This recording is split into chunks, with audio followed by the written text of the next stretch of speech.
Hello, I'm Helgast, one of the 4 users of this YouTube channel. You may have seen the other user, IDK51, who posts For Honor clips.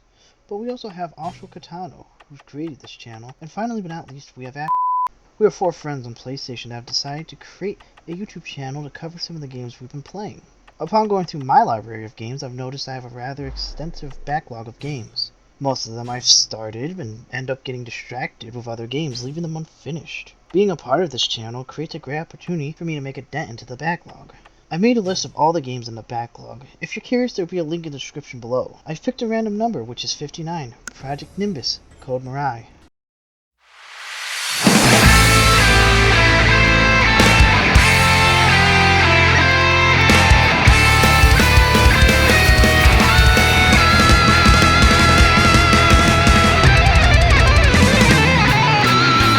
そして集いしスターダスト100年目の目覚めに呼ばれて男たちは向かう時の砂を越えるジャーニー鎖のよう連なる絡み合うだるま光で勝つさだめ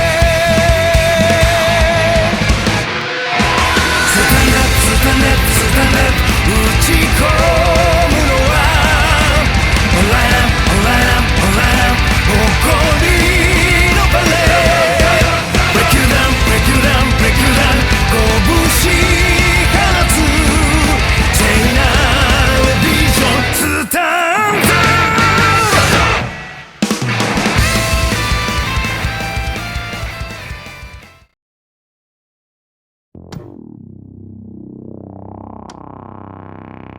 Project Nimbus Code Mirai is a fast-paced mech action game made by the GameCrafter team. It takes inspiration from the Ace Combat and Gundam series. GameCrafter is a small team, and when making Project Nimbus, they went through a successful Kickstarter and went over their goal. They released the game in September 2017 on Steam, and on April 10th, Project Nimbus Code Mirai was released on PlayStation for $7.99. I bought Code Mirai shortly after beating Ace Combat 5 and 7. Upon finishing those games, I had the itch to play something similar. So I went through seeking games that were similar, and I stumbled across Code Mirai, and I bought it because it was just cheap. Project Nimbus Code Mirai is a rather weird purchase, as I thought I would get the whole game, but instead Code Mirai only comes with Act 1 and 2, while the expansion Project Nimbus Rise Mirai has Act 3 and 4. To get the whole experience, you'll need both, which was something I was unaware of when I purchased. So this review will only be on Code Mirai and nothing with Rise Mirai. Maybe I'll visit Rise Mirai later. As of now, it'll just be added to the backlog. In the briefing, we're tasked with destroying Children of the Fallen Nation's mechs that have invaded the Taffy 3 colony. Before going on sortie, we are brought into the hangar where we can see the mechs that we're going to pilot. Underneath the mechs are the audio logs. There isn't any customization that happens throughout the whole game, making the audio logs feel like a last-minute addition to the game. While these do give more information on the world and characters, my problem is that we have to sit here doing nothing as the audio log plays, and some of these can be rather lengthy. This won't be much of a problem, but to understand most of the factions are through the audio logs. The audio logs are unbelievably slow at giving information out to the player. For example, to know all the big players in this world, the CFN, the UCN, the Children of Fallen Nation, it takes up to level 8 out of 16 levels. Hell, to understand more about the Children of Fallen Nations, you have to wait till level 6, as that's when the game decides to give you the information.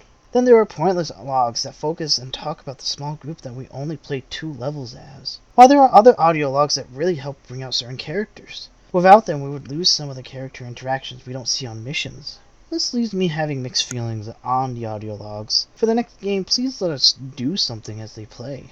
With audio logs out of the way, we can finally sort it into the first level. Dragon Eye is our AWACS, who gives orders, and we are given some radio banter between him and Skull 1.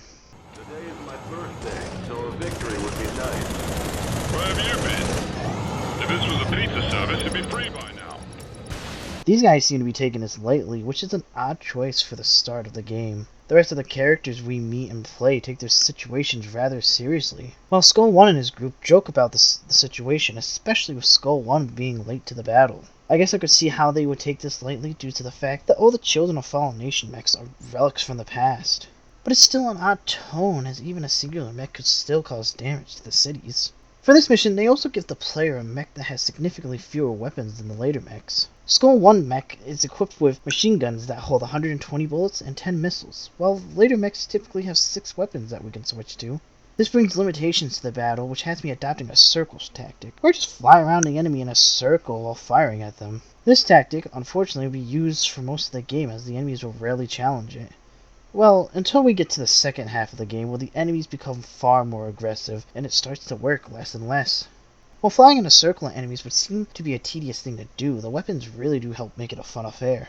For example, the missiles have 2 methods of work. One is simply press R1 to lock on and then fire, having them chase after the target you locked onto.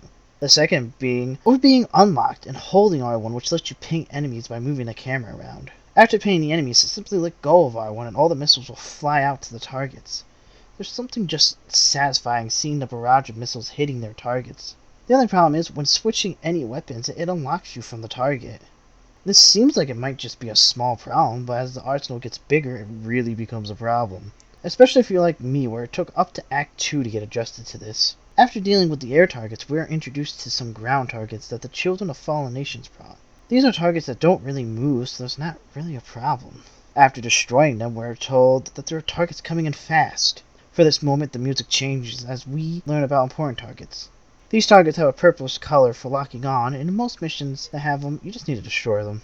Then the mission will either update or end. For this mission, destroying them causes the mission to end.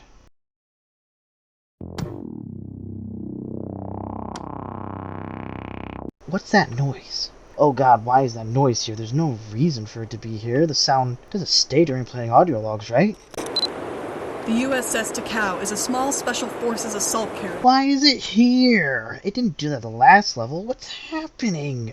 Well, after practically beating the game, I figured out that the background noise of the jets or the engines of the mech, these will only play on certain mechs, and if it bothers you, there is a way to turn it off.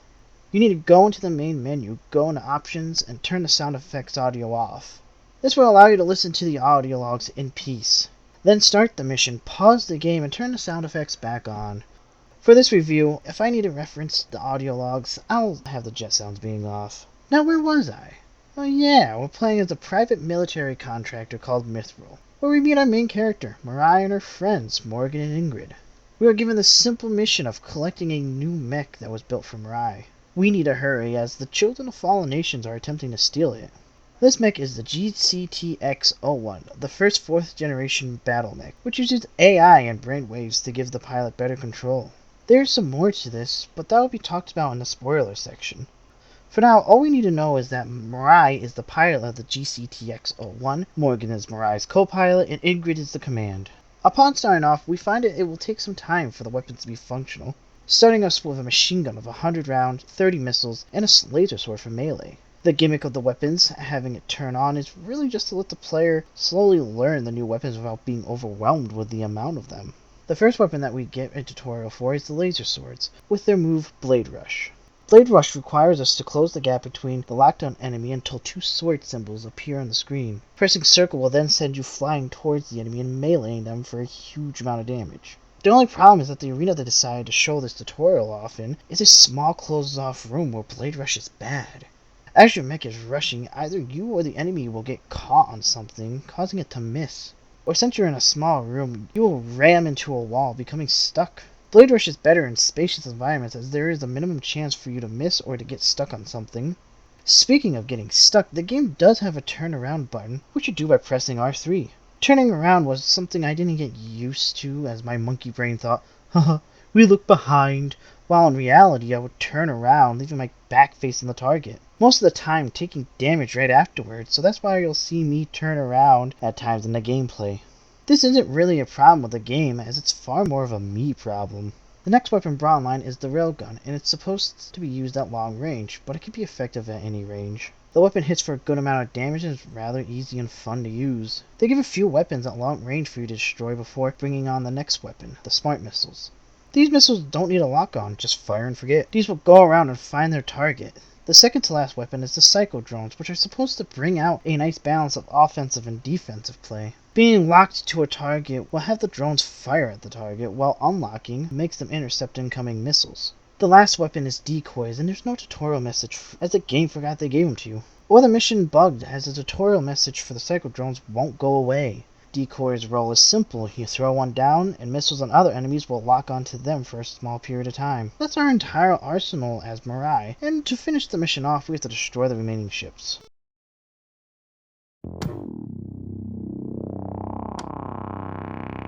Level 3 has us using the GCTX-01, but it's been renamed to Mirai as the creator of the mech is Mirai's father. We are called upon to help defend the ship, but Mirai doesn't have any weapons equipped. The only thing we have is the psycho drones. However, it's determined that we'll deal with the intruders with just the psycho drones.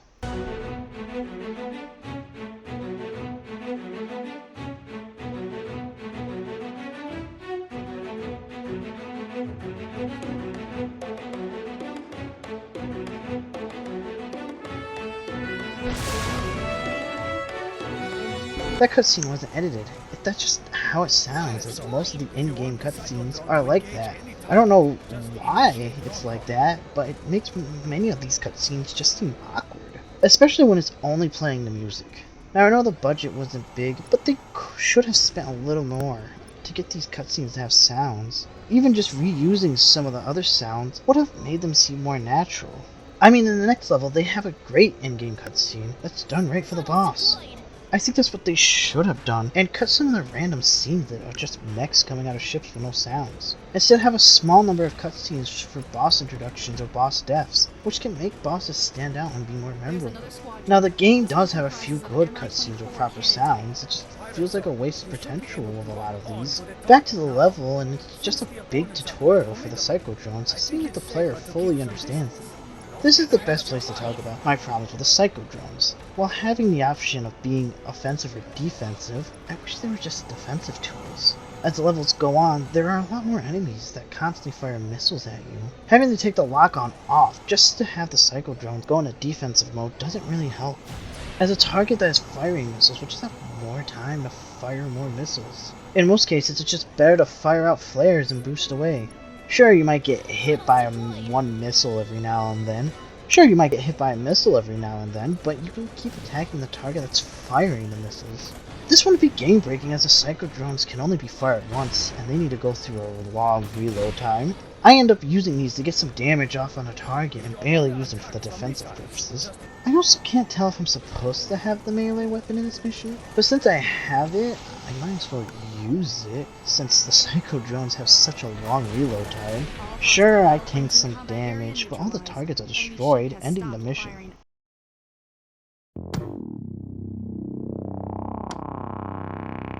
Level 4 has tasks with going after the ship from the last mission.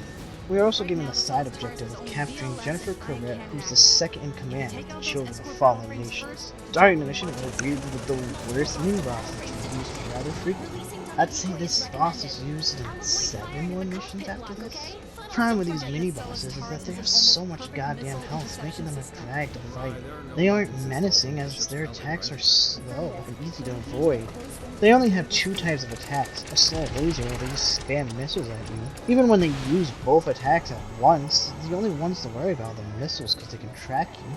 Even then, either using psycho drones, decoys, or the trusted flare then boost away is an easy counter to this. The ship tends to come with a good anti-missile defense requiring you to use different weapons, which sounds good on paper, but the railgun's all you need. The damage with the railgun is so low. Well, it's more that all of the weapons do little damage to these enemies. They don't have an interesting flight pattern, as they will go straight until they hit the out-of-bounds area and turn around. For the next Project Nimbus, I really hope these either get reworked or just don't come back, as they just slow things down significantly. Since this is a slow mini-boss, I guess it's a good time to talk about the graphics that we've seen in many of the areas the game has. The missions that take place in the middle of nowhere look rather bland, but there is plenty of areas that look good. Many of the flying cities have a light cyberpunk aesthetic to them, and there's plenty of advertisements and lit up billboards around. They look great. While there's a lack of detail, I'm personally fine with this. I'm fine with the lack of details in the environments. As we're moving around so fast that it feels like a waste to make a building and other areas super detailed. Even Ace Combat 7 does that, as the buildings look fine, but they're not too detailed, because who cares? You're moving so fast. Some reviews I see talk about bad graphics, and I don't really understand. Sure, some of the environments look bland, but at least they're not the overstretched JPEGs that the PS2 Ace Combat games had. Besides, visually, the main campaign mechs steal the show, as these are well modeled and detailed. Each mech comes with little details that make them more visually appealing. For example, something I only noticed when re-watching my gameplay is that Mirai's mech has wings that are spread out when the cyclodrones are ready. Firing the cyclodrones has the wings collapse.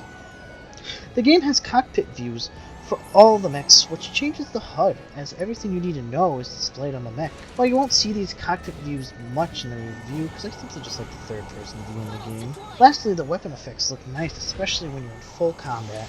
Mechs everywhere, you're being chased with missiles, or firing your own. It makes the combat feel spectacular, visually speaking, and for a game that only costs $8, the game looks great.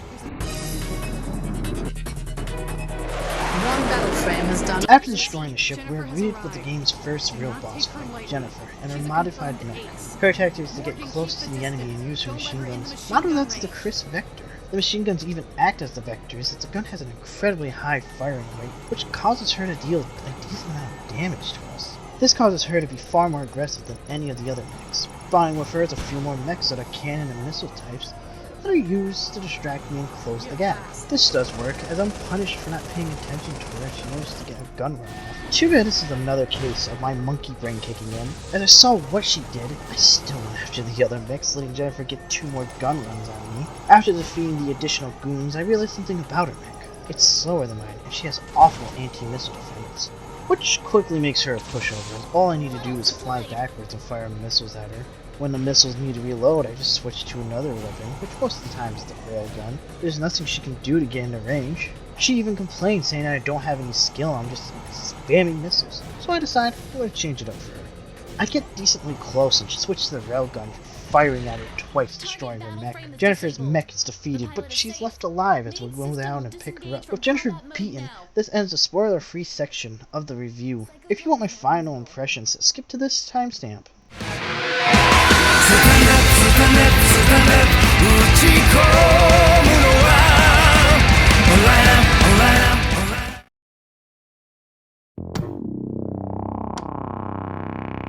Are they gone? Now we're going to deal with the third in command of the Children of Fallen Nations, Takeshi Obana. For the record, I hate Obana's name. Every time I type it, my word processor keeps telling me, "Raw, you spelled Obama wrong, you should fix that." Dude, how'd you spell it wrong again?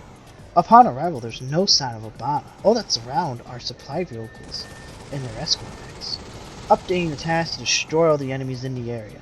Gameplay-wise, there isn't much to say, but I visually like the aesthetic of fighting through a flooded city. While Ace Combat 7 did do it better, this still has some great atmosphere. With the supply vehicles destroyed, Obana finally shows up and initiates a boss fight. Obana's mech is the experimental ZX-03 that the Children of Fallen Nations managed to steal from the UCN. Since his mech is experimental, all the researchers that made it asked a simple question: what if our mech was only armor?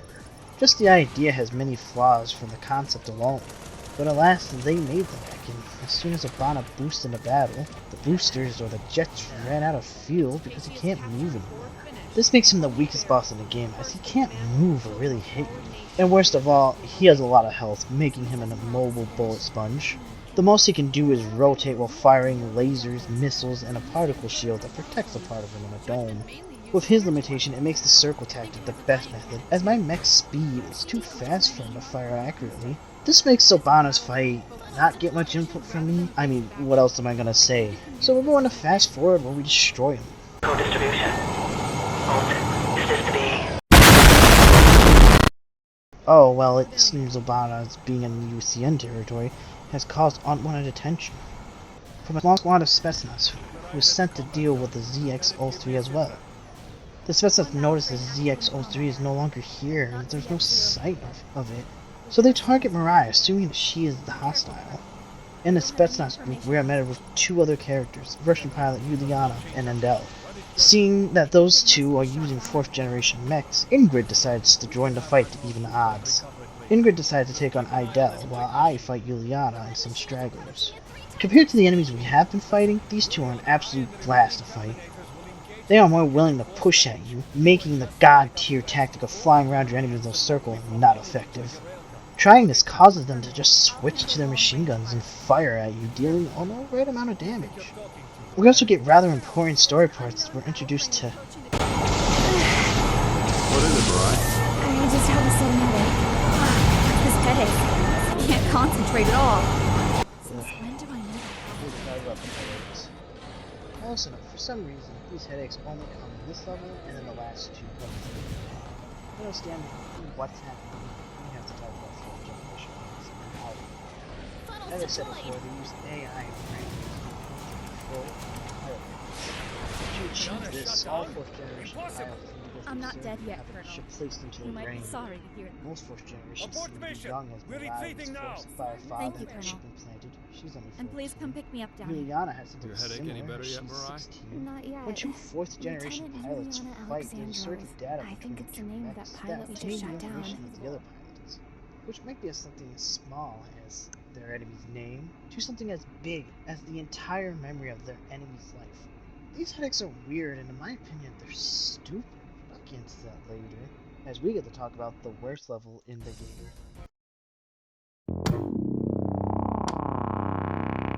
This level starts with a twist as we're playing as Jennifer in the mech, where she casually stole from the prison. We are given orders by the children of the fallen nation's leader. Thanks to the handy-dandy audio logs, we find the reasoning to destroy all the flying cities. This is due to the engines that they use aren't clean and they pollute the area constantly. With the flying cities gone, there will be a global incentive to work on fixing the Earth and saving the future of humanity. Starting the mission, we are given the absolute worst mech in the campaign. This mech is campaigned with a slow-fire machine gun that has 25 rounds in a magazine and only 3 missiles. With this loadout, you would think they'd give you a small amount of enemies to fight, but the developers had another idea of having us in a small room with enemies everywhere. While the enemies on their own don't deal much damage, the way they are positioned causes them to deal stupid amounts of damage. Not to mention my mech has the lowest in the campaign, at 750 HP. While being bombarded, we are tasked with destroying important targets in this room. I ended up destroying everything in the room, as something is always hitting me. I'm glad I went through destroying everything, as the next objective is to wait for some mechs to be hacked. This causes a door to open with a tunnel that leads upwards. Thinking it would bring me outdoors, I start going up it, only for me to be greeted by a large amount of enemies that are waiting right out the door. Most of the time this isn't a problem, but the tunnel has a weird ceiling that causes me to get stuck. I was only stuck for a few seconds, but the enemies dealt a huge amount of damage, which caused me to retreat back into the tunnel, where I just waited for the hacking to finish. All I had to do was watch in front of me as the room behind me is entirely cleared of enemies. Instead of just waiting for the hacking, this is a good time to talk about the movement of this game. Most levels in Cold Mirai take place in a big outdoor environment, or in cities that have enough open space for the mechs to move around naturally. These levels are amazing as you can truly feel the speed that the mechs have. But these controls are bad for precision flying, making any level that needs them a nightmare. The speed of the mechs become a problem, as the maps that need precision flying tend to be closed off and have weird geometry you get stuck on, or the speed has you smacking into a wall leaving you defenseless. Ascending and descending are slowed compared to the other boost movements, which is a problem for precision flying as most of the levels want you to move fast and avoid obstacles. But if these objects require fast ascending or descending, it will leave the player getting stuck. When you get stuck, the game always punishes you with a lot of damage or taking precious seconds away from a timed mission. For example, as the hacking finishes, the game wants me to go back up the tunnel. But it's not enough and I get stuck on the ceiling again, taking more damage, which leaves me only at 19 health. Thankfully for us, it seems that the devs also realized this problem. As they made precision flying levels rare. After getting out of the tunnel, the game wants us to get into a new mech by following an objective marker. The next mech is similar to Jennifer's old mech, as it has 2 extremely fast-firing machine guns that hold 100 rounds and 4 missiles. We are tasked with protecting other American M3 mechs that were hacked for the children of the fallen nation to use. This is easy and fun to do as it really changes the pace for this mission. I believe this is the worst level in the game due to the rooms being full of enemies dealing lots of damage. Then I have to sit in the tunnel and not do anything just so I can live. While the last part of the mission is fun, it isn't enough to save this mission from feeling terrible.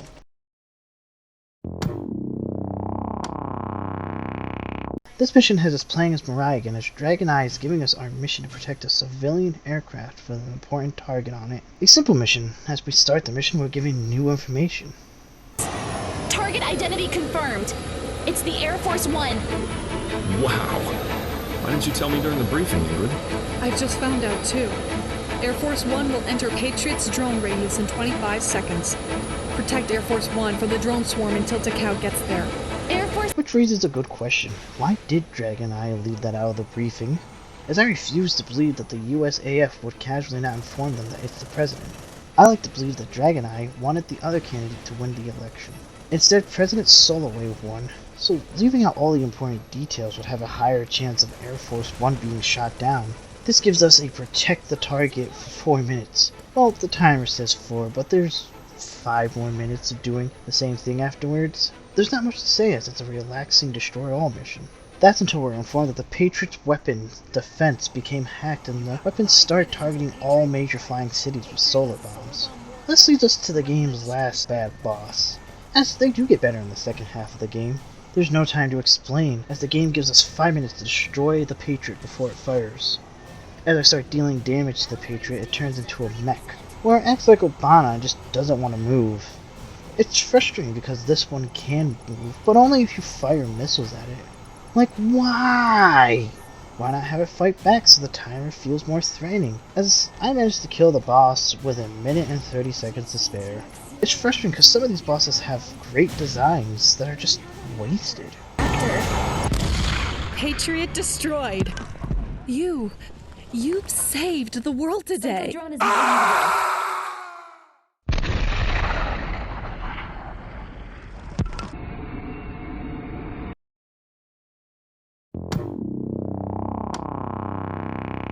This mission has us changing sides again as we play as Akula 8, a UCN mech. We are tasked with watching over the incoming transport ships coming to the airport. Since the GRU managed to get information that there could be a possible terrorist attack on the Bangkok 2 colony, we start following Akula 2. Once together, we fly into the airport and see, well, another weird problem as nothing is happening. This is something that happens more towards the end of the game where the enemies just take a while to spawn and creates a jarring experience. Many of these moments made me think I did something wrong, but all I had to do is wait as the game would load what it needs. We see a civilian transport ship land at the airport. Ground control tries to contact the transport ship but gets no response. The doors open, tanks and soldiers come out firing at the airport, making our orders update to destroy all hostile targets. Destroying the targets in the airport, we get informed there's a bunch of jets and mechs coming into the colony that we need to destroy them. Members of the squad start relaying that the mechs that we are fighting are American M3 mechs. This information is relayed all the way to UCN Command. Seeing this as a declaration of war, he sends reinforcements to Bangkok 2. All we need to do is survive for 4 minutes for them to arrive. With 4 minutes, we can talk about a few things. This mission reminds me of Ace Combat 5. Mainly the chain reaction mission, as similar events play out in both, but with one change for Mirai. This isn't the Americans attacking, as these mechs are the children of fallen nations. These isn't the Americans attacking, as these are the mechs that the children of the fallen nations stole from Mission 6. Now I don't know how they made the 4 mechs I captured turn into 10 plus, but if the Americans aren't only equipped with M3s, then the UCN has nothing to worry about, as the M3 loadout's pretty bad. The M3 was the last mech we used as Jennifer. Akula's mechs are equipped with machine guns with 200 rounds in a magazine, 5 missiles, and the EAP with 5 shot. The EAP is just the UCN equivalent to the railgun. With all enemies destroyed, we move on to Act 2, where the Children of Fallen Nations leave the story, and we focus on the war between the CFN/US and the UCN.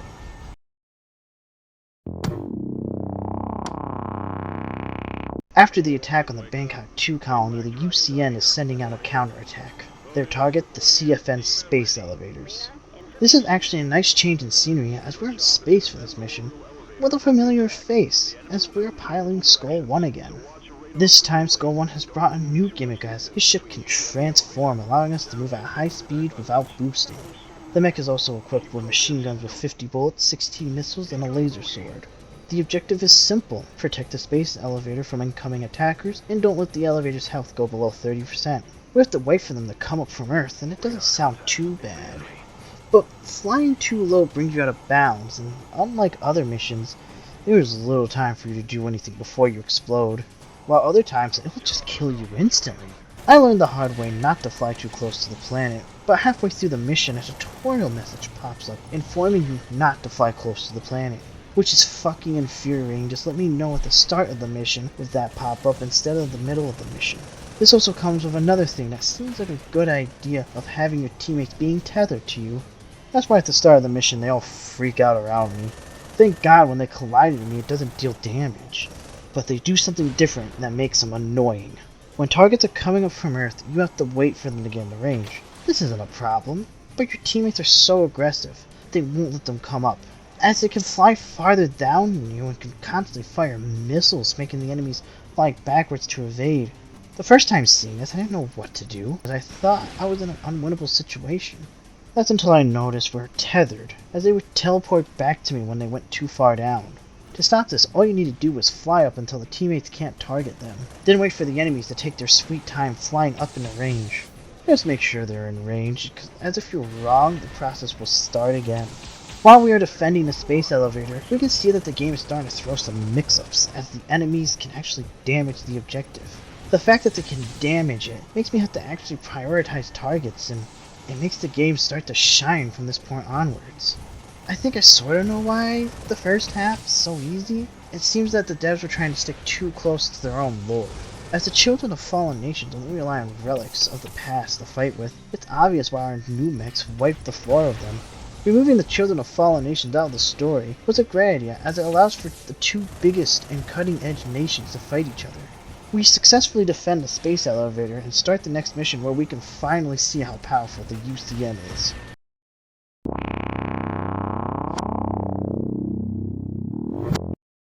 This mission skips the hangar and brings us straight into gameplay, where we're playing as the Spetsnaz pilot Yuliani, who we met in level 5. This is a simple defended small fleet from a large American fleet.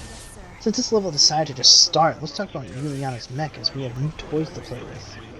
We have a new machine gun called the Executioner Rapid, which holds 75 rounds in a magazine.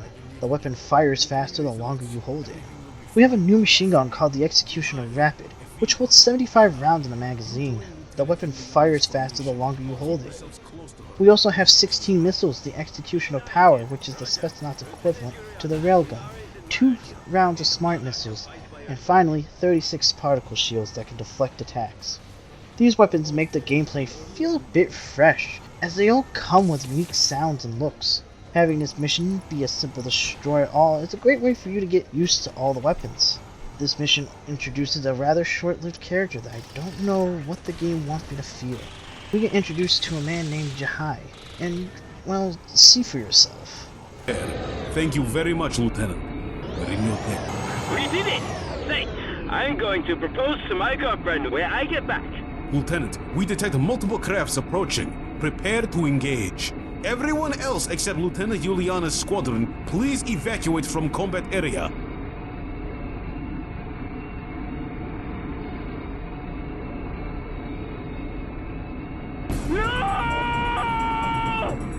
Now having a character talk about how they're going to get married after the war and then dying is sort of a cliche. I mean, this has been a thing that many Ace Combat games have been guilty of doing themselves. But at least they give us a few missions, sometimes half the game before killing them.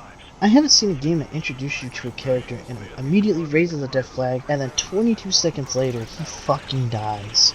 I can't tell if this is supposed to be a joke or if the devs wanted me to feel something for Jahai. But when the Black Knights shoot him down, it caused me to laugh due to how out of nowhere this all comes. Speaking of the Black Knights, it's time to get revenge for my man Jinhai. Who, let's be honest, was shot down too soon. Fighting the Black Knights is fun as they punish the circle tactic. It's just targeting one causes the others to attack. Their fighting style leads to a fight of keeping them all in your sights while changing targets. If you don't, the others will flank you and deal some damage. Upon defeating the Black Knights, the rest of the American forces retreat. But there is no time to rest as we are immediately dropped into the next mission.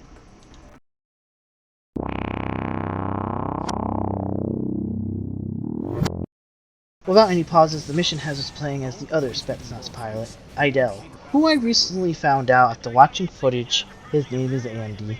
Fuck. This is the other pilot we met in level 5. His mech is my favorite to play due to the loadout. He's equipped with a Gatling laser that holds 50 shots, 16 missiles, the EAP with 15 shots, 30 decoys, a single charge of psycho drones, and finally, the particle cannon. The particle cannon is my favorite weapon, as it fires a singular particle beam that destroys everything in the game with a single shot. The weapon has a loud, punchy sound, making it feel even more powerful. The weapon does have a rather long reload, but for the amount of damage it does, it balances itself out. Just to give you an idea of how strong this weapon is, the mini-bosses I complained about die in a single shot with this particle cannon. This mission highlights this, as we are tasked with nothing but destroying those ships within 4 minutes and 30 seconds. Despite me finishing this mission with 5 seconds to spare, this is plenty of time. Looking back at the footage, I saw myself firing the particle cannon at everything, including basic mechs.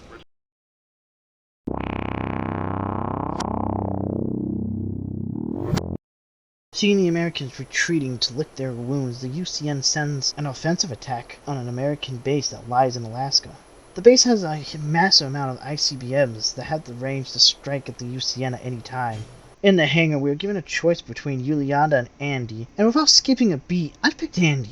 This mission starts with a gimmick that is an absolute classic in any Ace Combat game, of flying below X altitude in a canyon or some narrow place. However, unlike in Ace Combat where hitting the walls or ground tends to leave you dead, Code Mirai, we don't take any damage from touching the ground, wall, or even hitting the water. My damn feet are wet! It's just a minor inconvenience and doesn't fit the game. At least it doesn't stay for long. After we destroy all the radars, the altitude restrictions are lifted and we can destroy all the important targets on base. Upon destroying the important targets, the ICBMs become armed and are preparing to launch, leaving us to destroy the targeting sensors in another time section. The ICBMs becoming armed and ready has Dragon Eye confused, which has me to think that this is the Children of Fallen Nations doing. With only 5 seconds remaining, I destroy the targeting sensors, only for a comedically large amount of ICBMs to get launched. To prevent any of them from reaching their targets, I have to destroy them all. Upon destroying them, we go home and have some ice cream.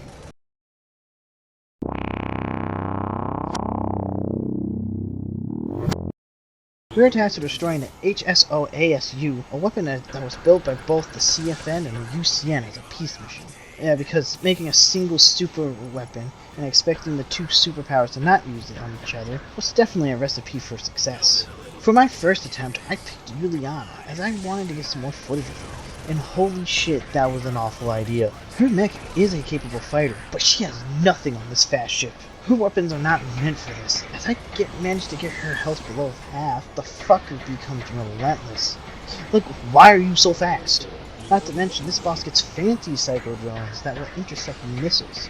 But you need to deal with them, because they have a strong laser that will continuously harass you. Her mech just sucks for this mission. I couldn't beat it after 2 attempts, which took about a half an hour. So I decided to pick the Chad Andy, and his particle cannon just fucking melts the boss. The game tries to tell you that the particle cannon shouldn't be used on fast targets, but that doesn't apply to this boss. While it might have speed, it still has the same shitty mini-boss flight pattern of only flying in a straight line. So if timed right, it's really easy to hit the boss with a particle cannon. This lets me beat the mission in less than 6 minutes with Andy.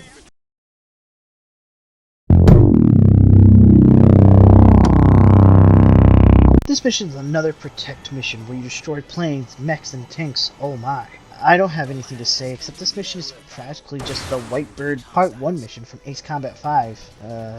What else is there? Oh, there are plenty of voiced groups in this mission that all act big and bad. But since I'm Andy and have no self-control of using the particle cannon, they don't even get enough time to finish their voice lines. Can you withstand the terror you have brought upon us? The Danger Rangers.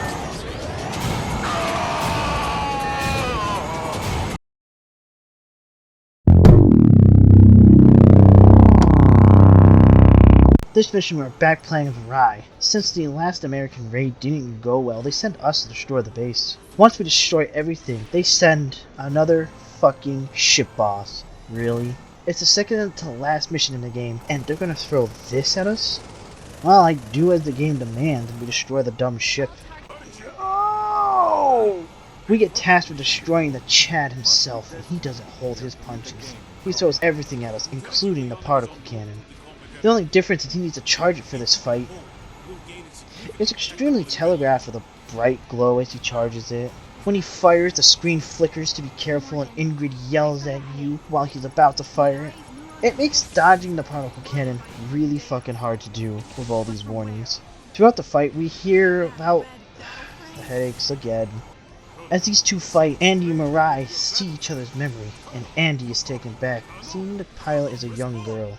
It reminds him of Yuliani, until he hears Mirai's ideology, where she thinks she can avoid harming people if she fires at certain spots of the enemies. He says that these thoughts are childish and ignorant, and takes this point to his grave.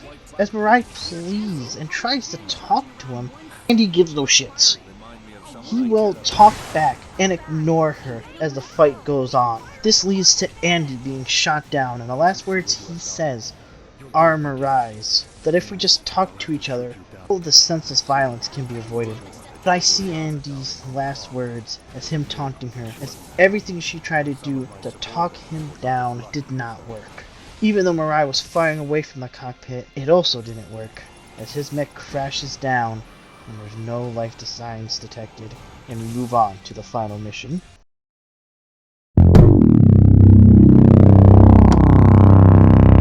Yuliani finally makes it to the combat area, and she hears Andy has been shot down. Both of the need to avenge Andy, we control Yuliani and are tasked with destroying Mirai. As we start fighting, the headaches start again, but Yuliani quickly stops this.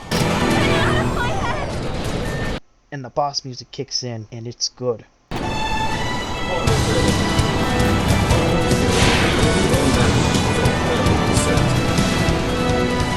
Our final boss starts, and where did the music go? Oh, I see. There's more talking, which is a good way to ruin the boss moment. But the first part of the fight is fun, and as we get Mirai's health to half, both of the mechs start to glow. This causes the reactors of the mechs to go into maximum overdrive. Hi-ya! Or I think it does, as the mechs start to heal themselves? Okay, so before I talk about the story falling apart hard in this mission, I do want to talk about the boss fight. During the glowing, both of our mechs now heal themselves, which changes the fight into a DPS race. This is really fun though, as we both have to be unbelievably aggressive towards each other to destroy one another. If we back off, Mirai's health will heal faster than ours, so we duke it out, throwing everything we have. As we land the finishing blow to Mirai, Yuliani is informed that Andy did not make it, and the game fades to a picture of Mirai looking away from Yuliani as she runs to Andy. Then the credits roll, and that's how it ends. None of the conflicts are solved or finished. It really feels like the game had just gotten started, and then they ended it. It bothers me that the rest of the game's main story is sold as DLC, which costs more than the game itself did. I think this is the wrong way to go, as they could have just finished at least one of the storylines, or have a voiceover with just pictures. I don't know, something. It's just a bad way to end the game, and it really sucks as someone was looking forward to playing this for the story, and to see it end like this is really disappointing.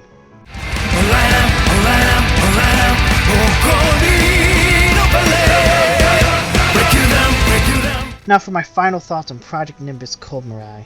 The game is a lot of fun even when the game is dragging its feet. While it took me about 4 hours to complete, it does have a survival mode that lets you play as the mechs that weren't in the campaign, which adds replayability.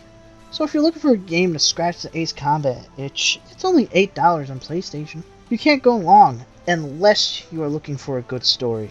This game has a terrible ending, as they expect you to buy Rise Mirai for the rest of the story, which I'm not going to do as I have plenty on the backlog as it is.